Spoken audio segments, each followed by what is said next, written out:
రహస్య సాధనలు యూట్యూబ్ ఛానల్కు స్వాగతం. ఒక సాధకుడు మమ్మల్ని సంప్రదించి జనవశీకరణ రాజ్యవశీకరణ కొరకు ఏదైనా మోహిని మంత్రం ఉంటే తెలియజేయండి అని అడగడం జరిగింది. ఆ సాధకుడి కొరకు, అలాగే ఈ రోజున సాధకులందరి కొరకు మోహిని మంత్ర సాధన గురించి కొన్ని అద్భుతమైన విషయాలను ఈ వీడియో ద్వారా వివరించడం జరుగుతుంది. ముందుగా మా యూట్యూబ్ ఛానల్ను సబ్స్క్రైబ్ చేసుకునే వాళ్ళు సబ్స్క్రైబ్ చేసుకోండి. అలాగే మా వీడియో కనుక నచ్చినట్లయితే లైక్ చేయండి, అందరికీ షేర్ చేయండి. జగన్మోహిని విద్య అద్భుతంగా జనవశీకరణానికి రాజ్యవశీకరణానికి పనిచేస్తుంది. ఈ జగన్మోహిని విద్యను సాధకుడు 21 రోజుల అఖండ బ్రహ్మచర్యం పాటించి మంత్రానుష్ఠానం చేయవలసి ఉంటుంది. ఈ మంత్రానుష్ఠానంలో సాధకుడు గులాబీ రంగు వస్త్రాలను ధారణ చేయాలి. అలాగే ఈ సాధన 2 పద్ధతిలో చేయడం జరుగుతుంది. ఒకటి రాజసిక పద్ధతిలో, మరొకటి సాత్విక పద్ధతిలో. ఈ సాధనలో సాధకుడు తూర్పు దిశ వైపు లేదా ఉత్తరం దిశ వైపు తిరిగి కూర్చొని ప్రతిరోజు రాత్రి 9 గంటలకి ఈ మంత్ర జపాన్ని ప్రారంభించాలి. ఖచ్చితంగా ఈ సాధనలో బ్రహ్మచర్య పాలన చేయాలి. 21 రోజుల అనుష్ఠానంలో సాధకుడికి భిన్నమైన అనుభవాలు కలుగుతాయి. అందులో అందమైన స్త్రీ రూపంలో మోహిని స్వప్న దర్శనం ఇవ్వడం జరుగుతుంది. సాధకుడు బ్రహ్మచర్యం అనేది ఖండితం కాకుండా పూర్తి నియమనిష్టలతో ఈ అనుష్ఠానం చేయవలసి ఉంటుంది. అలాగే ఈ సాధన చేస్తున్న రోజులు సాధకుడు మాంసాహారము మద్యపానానికి దూరంగా ఉండాలి. లేకపోతే మోహిని ఖచ్చితంగా సాధకుడిని దండించడం జరుగుతుంది. అందుకని సాధకుడు చాలా జాగ్రత్తగా ఈ అనుష్ఠానం చేయాలి. ఈ అనుష్ఠానంలో సాధకుడు ఎదురుగా పీఠాన్ని పెట్టి పీఠం పైన గులాబీ రంగు వస్త్రాన్ని పరిచి ఆపై మోహిని యంత్రాన్ని లేదా మోహినీదేవి యొక్క విగ్రహాన్ని స్థాపితం చేసి స్ఫటికమాల ద్వారా ఈ మంత్ర జపం చేయవచ్చు. అలాగే దీపంలో ఆవు నెయ్యి మరియు మల్లెపూల నూనె కలిపి దీపాన్ని ప్రజ్వలితం చేయాలి. దీపం యొక్క దిశ సాధకుడి వైపు ఉండాలి. సాధకుడి దిశ తూర్పు ఉండాలి లేదా ఉత్తరం ఉండవచ్చు.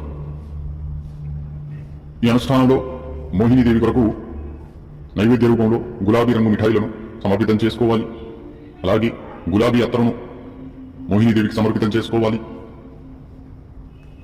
ఒక కొబ్బరికాయ, అలాగే ఒక స్వీట్ పాను, గులాబీ రంగు గాజులు, గౌరీ సామాగ్రి మోహినీదేవికి సమర్పితం చేసుకోవాలి.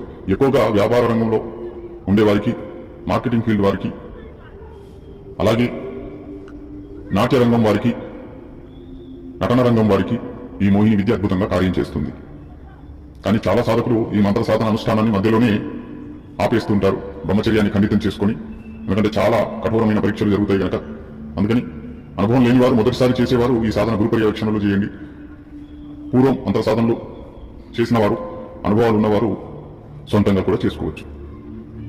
ఈ మోహిని విద్య ద్వారా సాధకుడు సిద్ధి చేసుకున్న తర్వాత మిఠాయి పైన, అలాగే ఇతర సామాగ్రి పైన మంత్రాన్ని అభిమంత్రణ చేసి వశీకరణ ప్రయోగం కూడా చేయవచ్చు.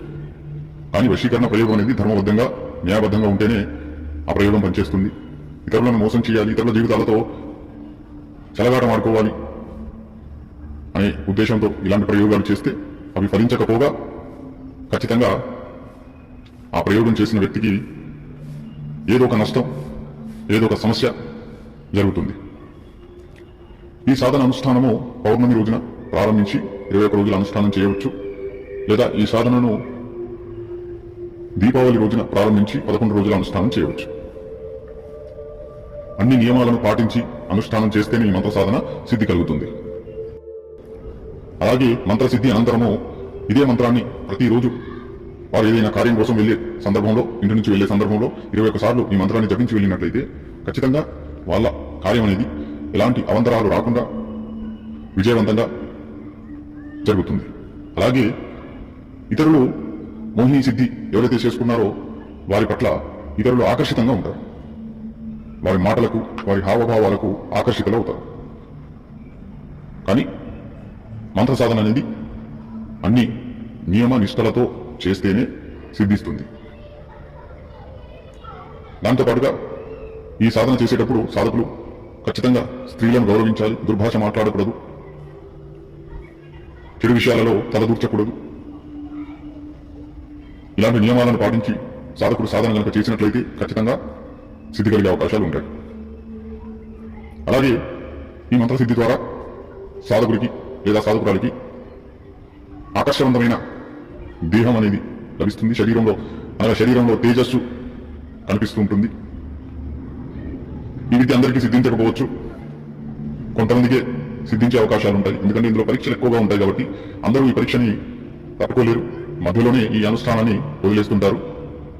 కాస్త కూస్త అనుభవం ఉన్న వాళ్ళు ఈ సాధన చేయండి, ఖచ్చితంగా మీకు ఫలితం కలుగుతుంది. చక్కగా మీ గురువులను సంప్రదించి ఈ మోహిని విద్య వారి ద్వారా మీరు సిద్ధి చేసుకోవచ్చు.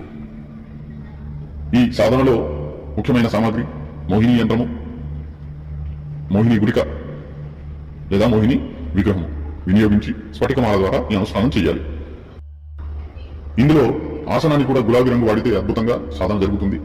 రాజసిక పద్ధతిలో చేయాలనుకున్నప్పుడు ఆసనం పైన కొన్ని గులాబీ పూరేకులను పరుచుకోవాలి. గది మొత్తం సుగంధాన్ని చల్లి ఈ అనుష్ఠానాన్ని చేయాలి. అలాగే ఈ మంత్ర అనుష్ఠానం ద్వారా సాధకుల జీవితంలో చాలా అద్భుతమైన మార్పులు జరుగుతాయి. తేజస్సు రావడము సాధకుడి శరీరంలో, అలాగే సాధకుడు ఏదైనా విషయము ఇతరులతో చర్చించిన సమయంలో ఇతరులు సాధకుడిని చూసి ఆకర్షితులవ్వడము, ఇలాంటి సందర్భాలు జరుగుతుంటాయి. కానీ ఏ విద్యను మనం దుర్వినియోగం చేయకూడదు. ముఖ్యంగా వశీకరణానికి ప్రయోగం చేయకూడదు. లోక కళ్యాణం కొరకు, సమాజ శ్రేయస్సు కొరకు మనం విద్యను ప్రయోగించవచ్చు, కానీ ఇతరులను ఇబ్బంది పరచడానికి, ఇతరులకు హాని చేయడానికి మంత్రాన్ని మనము ప్రయోగించకూడదు. అలా ప్రయోగించిన ఆ మంత్రం ఫలించకపోగా తిరిగి సాధకులకే తీరని నష్టం జరుగుతుంది. ఇది ఈరోజు మోహిని సాధనకు సంబంధించిన కొన్ని ముఖ్యమైన విషయాలు. జయ మహాకాళి, జై శ్రీ మహాకాళి.